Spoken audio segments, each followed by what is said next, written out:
है ना, इनका अंडे की कीमत खाली 150 रुपया होती।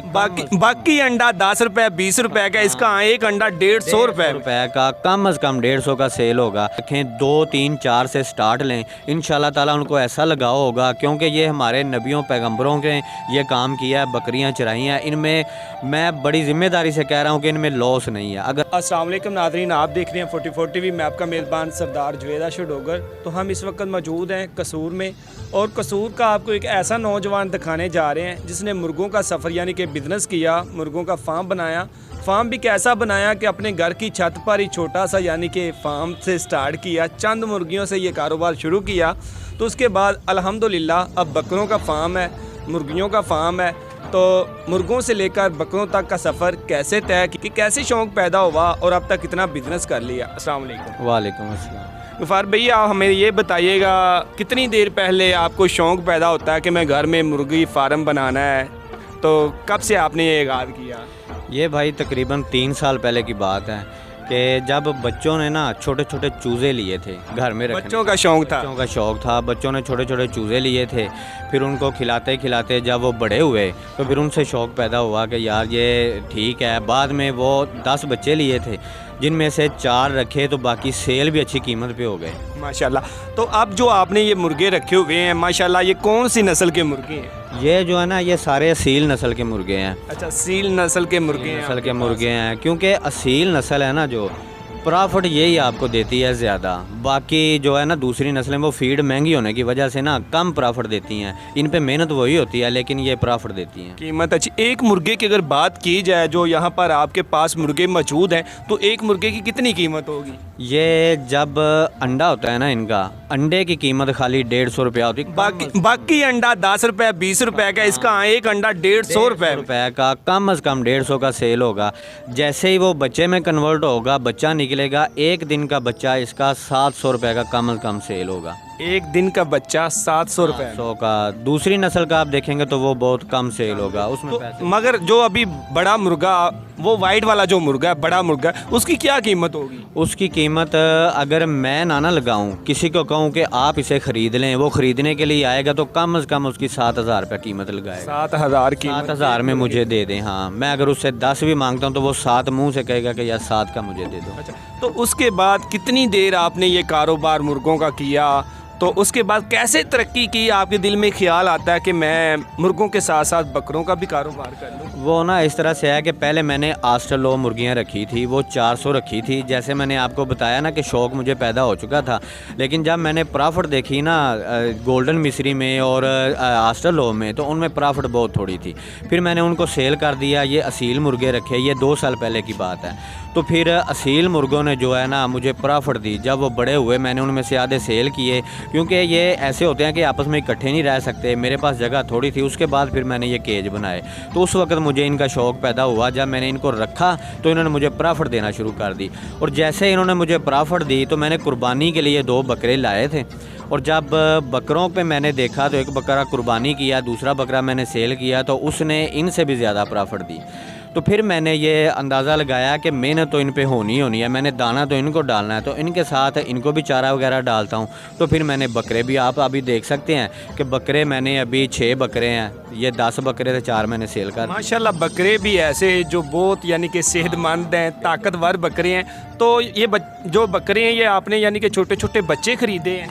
ये ना तकरीबन इनकी 6 माह एज थी क्योंकि जब आपने ख़रीदे? हाँ, जब मैंने ख़रीदे, क्योंकि जो मक्खी चीना नस्ल है वो मैं हासिलपुर से लेके आया था शौक़ की वजह से, कि मैं चाहता था कि मैं नस्ली बकरे रखूं।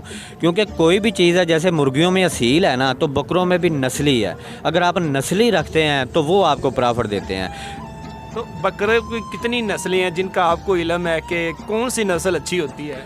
बकरों की जो सबसे बेहतर नस्ल है ना पाकिस्तान की इंटरनेशनल लेवल पे, वो बीतल नस्ल है। ये जो ब्राउन वाला बीतल खड़ा हुआ है। उसके बाद वो राजनपुरी और मक्खी चीना, इनकी नस्लें तो बहुत ज़्यादा हैं। जो वाइट कलर का बकरा है वो कौन सी नस्ल का बकरा? वो राजनपुरी है, गुलाबी बकरा उसे कहते हैं। ये राजनपुर की नस्ल है, राजनपुरी बकरा है जो बहुत पसंद किया जाता है। तो ये कितने में आपने ख़रीदा?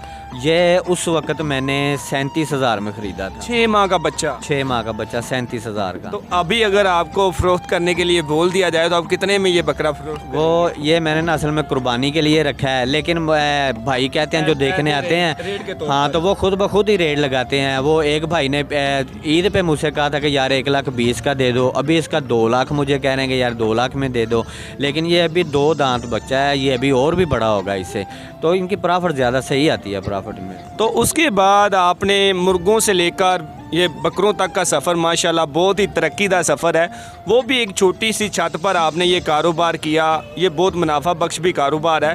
तो उसके बाद आपके दिन में कैसे यानी कि ख्याल आता है कि मैं यूट्यूब पर भी जाऊँ, वहाँ पर चैनल बना लूँ? तो मैंने आपके चैनल का भी विज़िट किया, माशाल्लाह बहुत अच्छे लोग हैं, बहुत ज़्यादा लोग आपको पसंद करते हैं, व्यूवरशिप बहुत ज़्यादा है, तो ये कैसे शौक़ पैदा हुआ?